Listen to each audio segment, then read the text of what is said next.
Hello guys, SD chemistry में आपका स्वागत है। आज की क्लास में हम जानेंगे born Haber cycle. Born Haber चक्र क्या है? ग्रेजुएशन का ये सर्वाधिक महत्वपूर्ण क्वेश्चन है।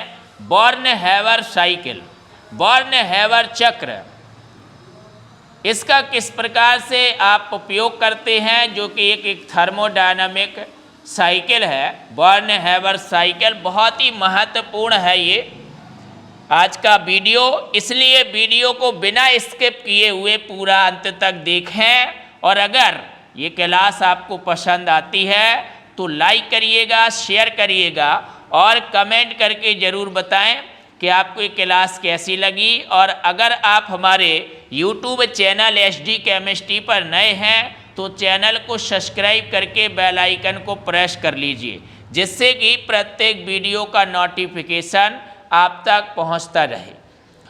तो बॉर्न हैबर साइकिल, जैसा कि हमने लेटेस्ट एनर्जी को पढ़ा था, और लेटेस्ट एनर्जी को कैलकुलेट करने के लिए एक थियोरेटिकल मेथड जानी थी, जिसमें बॉर्न लैंड इक्वेशन की हेल्प से हमने लेटेस्ट एनर्जी को कैलकुलेट किया था।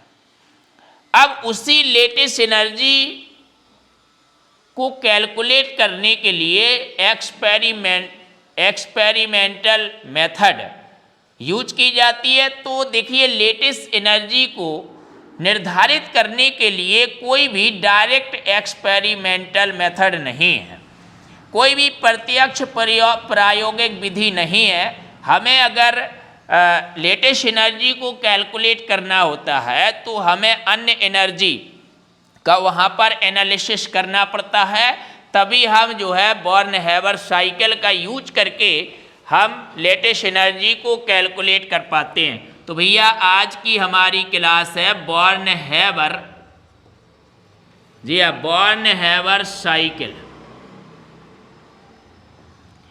बॉर्न हैबर साइकिल आज की हमारी ये क्लास है, जिसमें हमें बॉर्न हैबर साइकिल को विस्तार से पढ़ना है कि बॉर्न हैबर साइकिल को एनालिसिस में, रिएक्शन के एनालिसिस में यूज किया जाता है। मतलब बॉर्न हैबर चक्र हेस के स्थिर ऊष्मा संकलन नियम पर आधारित है। और हेस का स्थिर ऊष्मा संकलन नियम क्या है कि कोई भी अभिक्रिया चाहे एक पद में पूर्ण हो रही हो या अनेक पदों में, ऊष्मा परिवर्तन या एंथैल्पी का परिवर्तन नियत रहता है। तो इसी हेस के स्थिर ऊष्मा संकलन या योग नियम पर आधारित है बॉर्न हैबर साइकिल। तो बॉर्न हैबर साइकिल भैया, Born Haber cycle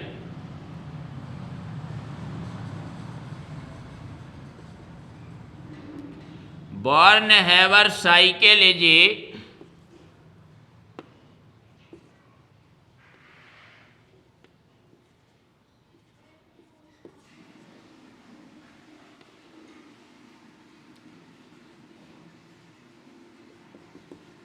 analyzing of reactions energy,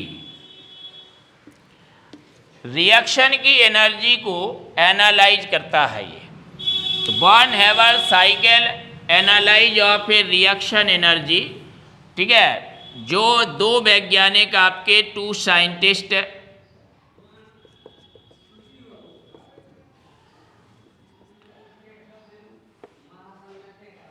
आपके दो जर्मन वैज्ञानिकों ने ये दिया है, जर्मन साइंटिस्ट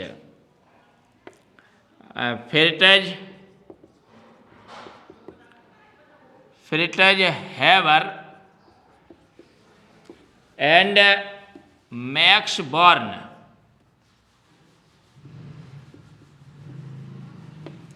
आपके दो वैज्ञानिक हैं, फिर दो साइंटिस्ट हैं, German scientist Fritz Haber and max born.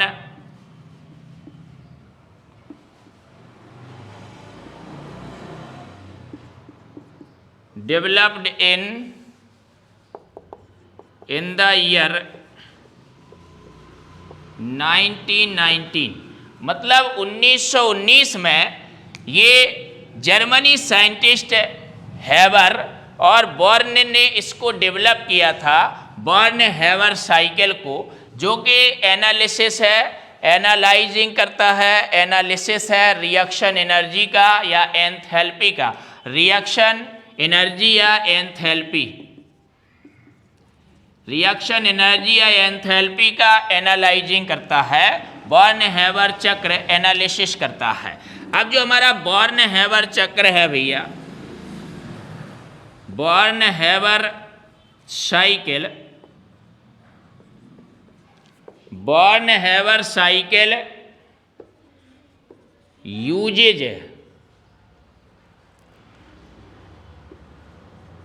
Has law to calculate latest energy, lattice energy, lattice energy या एंथैल्पी, लेटेस्ट एंथैल्पी या एनर्जी को कैलकुलेट करने के लिए ये इसमें हैस के नियम का यूज किया जाता है बॉर्न हैबर साइकिल में। अब हैस का नियम क्या है? Hess law state that when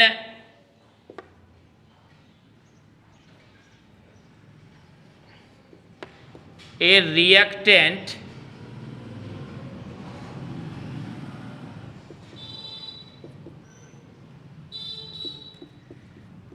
is converted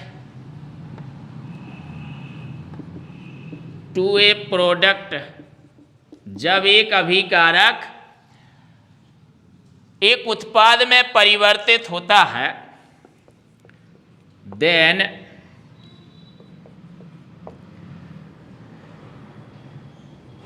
the change in enthalpy या reaction enthalpy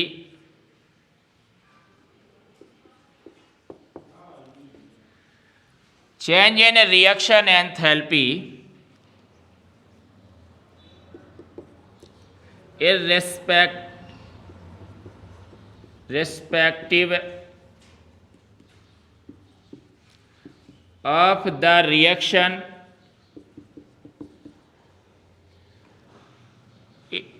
irrespective of the reaction change in energy, मतलब in reaction enthalpy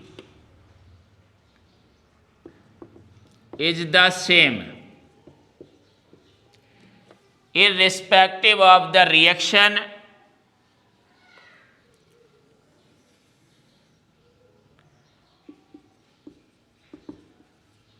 taking that in one step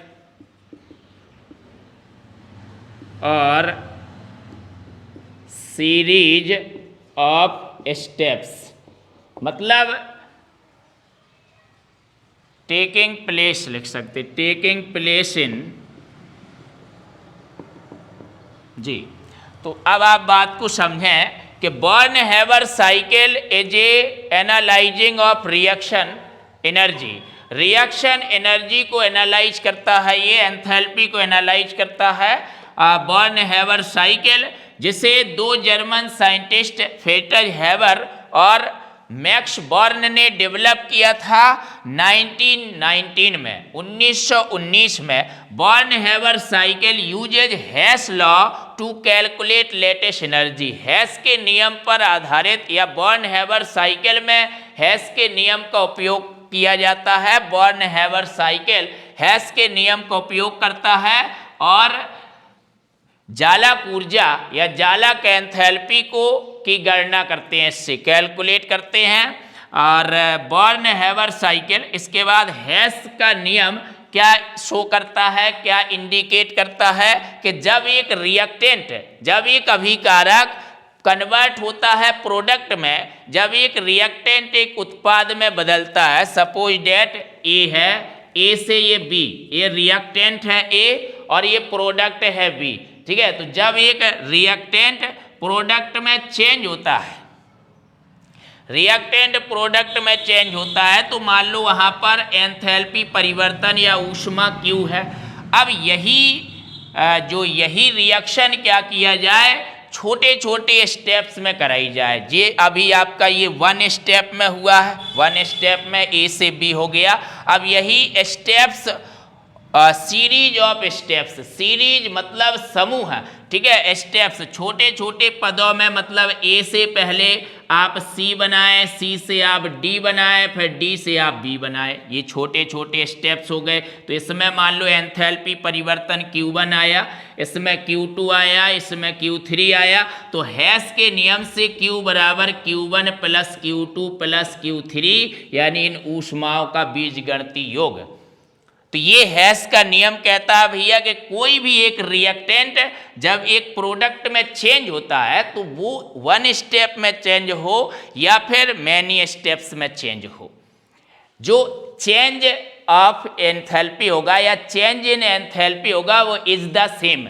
same मतलब enthalpy परिवर्तन या ऊष्मा अभिक्रिया, ऊष्मा परिवर्तन सेम रहेगा, is the same, right.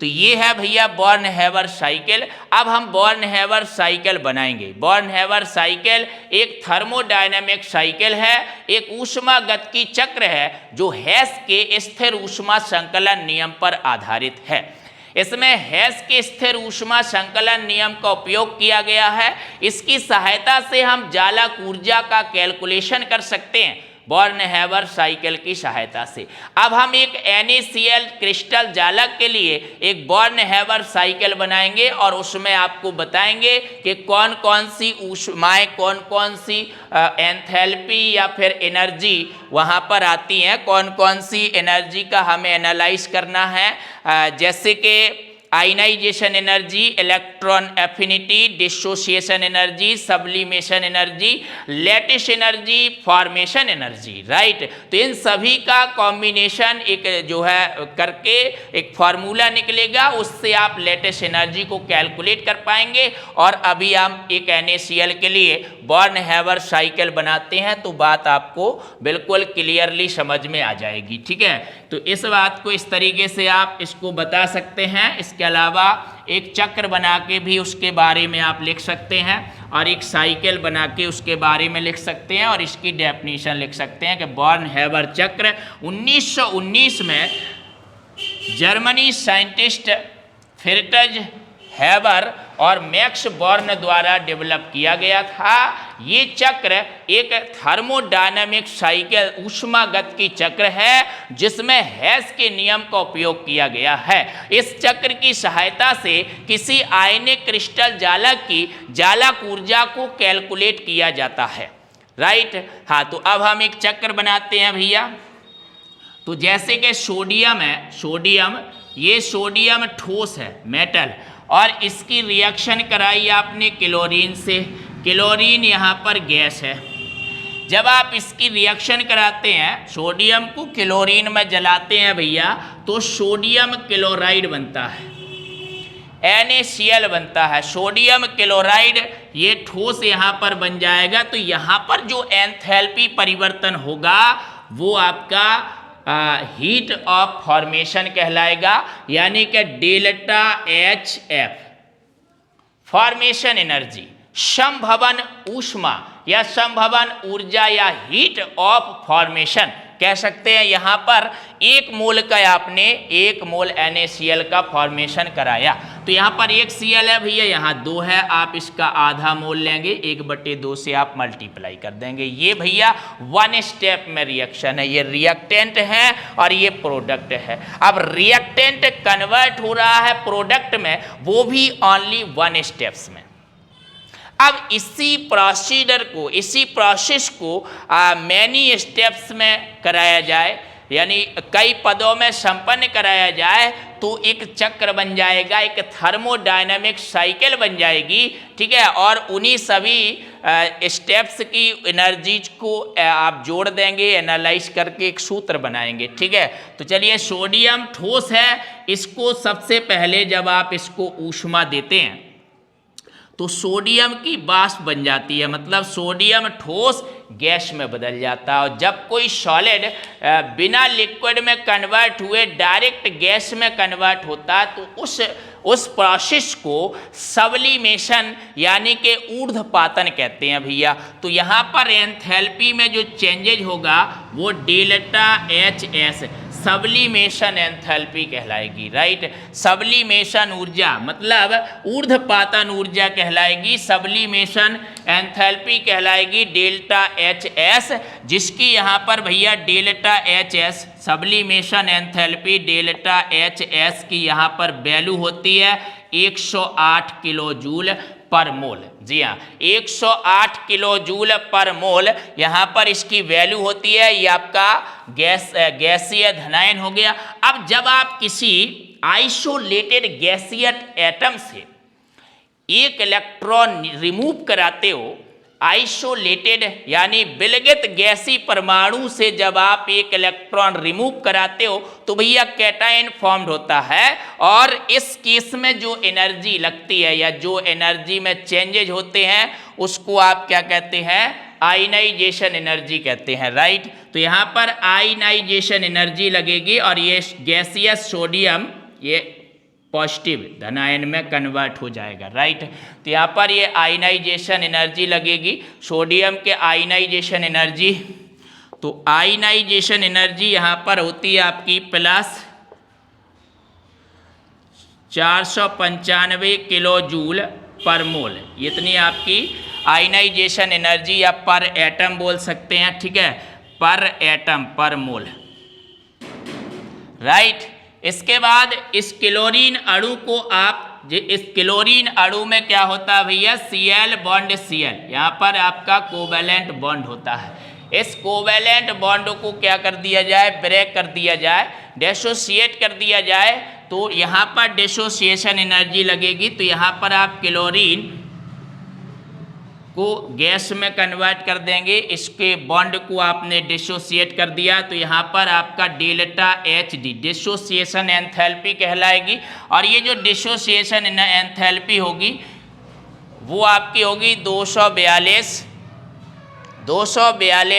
Kilo joule, 242 kilo joule पर मोल। राइट, तो यहाँ पर आधा मोल लगा है, इस वजह से आधी हाफ हो जाएगा ये डेल्टा एच डी। तो 1/2 गुणा 242 किलो जूल पर मोल, तो 121 किलो जूल पर मोल ये आपका हो जाएगा डिसोसिएशन एनर्जी। इसके बाद अब आप इसमें एक इलेक्ट्रॉन गेन करा देंगे, गैसियस एटम है, एक इलेक्ट्रॉन गेन कराएंगे तो हो जाएगा इलेक्ट्रॉन एफिनिटी और ये क्लोराइड आयन बन जाएगा, गैसियस Cl नेगेटिव आयंस यानी कि एनायन में कन्वर्ट हो जाएगा। तो ये आपका यहाँ पर electron affinity -348 kilo joule, -348 kilo joule पर एटम या पर मोल के हिसाब से आएगी। जी हाँ, तो अब ये Na पॉजिटिव और Cl नेगेटिव यानी कि एक आपका कैटायन बन गया है और एक एनायन बन चुका है। अब इनका संयोग हो जाएगा आपस में, इनको जो है इनका संयोग करा दीजिए। जब आप इनका संयोग कराएंगे तो इनका ये जो है लेटिस बन जाएगा NaCl लेटिस। तो यहाँ पर एंथैल्पी परिवर्तन, लेटिस एंथैल्पी परिवर्तन मतलब लेटिस एनर्जी या लेटिस एंथैल्पी जालक ऊर्जा या जालक एंथैल्पी परिवर्तन कहलाएगा, जिसको आपको कैलकुलेट करना है। जब आप इसे कैलकुलेट करते हैं तो 787 किलो जूल पर मोल के हिसाब से इस जालक ऊर्जा का यहाँ पर वैल्यू आता है। तो NaCl के लिए ये बॉर्न हैवर साइकिल है जो NaCl की रिएक्शन एनर्जीज यानी और्जकी को दर्शाता है। इससे अब आपका ये सूत्र बना कि वन स्टेप में जो एंथैल्पी चेंजेज है वो है delta H F is equal to, बाकी जो छोटे छोटे पदों में एंथैल्पी परिवर्तन है वो सब आप जोड़ देंगे, पर एक पद में जो एंथैल्पी परिवर्तन है और जो मैनी स्टेप्स में एंथैल्पी परिवर्तन है उनका बीजगणितीय योग के बराबर हो जाएगा भैया। तो डेल्टा एच एफ बराबर delta H S plus 1/2 delta H D plus ये डिसोसिएशन एनर्जी, इसके अलावा ionization energy, electron affinity, ionization energy plus electron affinity plus जालक ऊर्जा डेल्टा एच लैटिस जालक ऊर्जा, ये सब आपके जुड़ जाएंगे, सभी ऊर्जाएं जुड़ जाएंगी तो फॉर्मेशन ऊर्जा NaCl के फॉर्मेशन या हीट ऑफ फॉर्मेशन के इक्वल हो जाएगा। इसी डेल्टा एच लेटिस को आप जालक ऊर्जा कहते हैं भैया। तो डेल्टा एच एफ बराबर delta H S plus 1/2 delta H D plus ionization energy plus electron affinity plus U या यू नॉट से आप इसे रिप्रेजेंट कर सकते हैं। इसी के माध्यम से अगर आपको heat of formation, heat of sublimation, heat of dissociation, ionization energy, electron affinity, ये अगर ऊर्जाएं आपको पता हैं, दी गई हैं, तो इनके माध्यम से आप लेटेस्ट एनर्जी को कैलकुलेट कर सकते हैं, या ये अन्य ऊर्जाएं दी हैं तो आप यहाँ पर फॉर्मेशन एनर्जी को भी कैलकुलेट कर सकते हैं। सबके आप वैल्यू रख देंगे। Delta H S sublimation enthalpy 108 plus delta H D 1/2 into 242 plus ionization energy 495 plus electron affinity, भैया इलेक्ट्रॉन एफिनिटी माइनस का है तो यहाँ पर ये -348। और देखिए उत्सर्जित और अवशोषित ऊर्जाओं के हिसाब से या आवश्यक ऊर्जा और निर्मुक्त ऊर्जाओं के हिसाब से चिन्ह आता है प्लस या माइनस का। तो माइनस यहाँ पर आएगा क्योंकि जब आप इलेक्ट्रॉन गेन कराते हैं तो वहाँ पर ऊर्जा रिलीज होती है, उत्सर्जित होती है, मुक्त होती है। बाकी जब आप बॉन्ड का डिसोसिएशन कराते हैं तो वहाँ पर ऊर्जा की आवश्यकता होती है। सोडियम ठोस को आप गैस में कन्वर्ट कराएंगे, यहाँ पर ऊर्जा की आवश्यकता होगी। तो यहाँ पर ऊष्मा शोषी प्रोसेस होंगी तो यहाँ पर एंथैल्पी परिवर्तन आपका या ऊष्मा प्लस में ली जाएगी, बाकी इसे माइनस में लेंगे 348 और जालक ऊर्जा -787 किलोजूल पर मोल। जब आप इसको क्या करते हैं भैया कैलकुलेट करते हैं तो यहाँ पर फॉर्मेशन आप जोड़ देंगे और इसको जब कैलकुलेट करेंगे तो -411 किलोजूल पर मोल के हिसाब से NaCl के लिए हीट ऑफ फॉर्मेशन आ जाएगी या फॉर्मेशन एंथैल्पी का वैल्यू आ जाएगा। तो इस तरीके से ये एक थर्मोडायनेमिक साइकिल है जिसकी मदद से, जिसकी सहायता से आप किसी भी आयनिक क्रिस्टल जालक की जालक ऊर्जा को कैलकुलेट कर सकते हो, जालक ऊर्जा को निकाल सकते हो। तो ये बॉर्न हैवर साइकिल हेस के नियम पर आधारित एक साइकिल है जिसकी सहायता से आप किसी भी आयनिक क्रिस्टल जालक की जालक ऊर्जा को कैलकुलेट कर सकते हैं। सो आई होप कि आपको ये क्लास अच्छी लगी होगी, पसंद आई होगी। अगर आपको ये क्लास पसंद आई है तो लाइक करें, शेयर करें, साथ में कमेंट करें। और अगर हमारे यूट्यूब चैनल SD केमिस्ट्री पर आप नए हैं तो चैनल को सब्सक्राइब करके बेल आइकन को प्रेस करें जिससे कि प्रत्येक वीडियो आप तक पहुंचता रहे। और इसी के साथ मिलते हैं आपसे नेक्स्ट क्लास में। Thank you.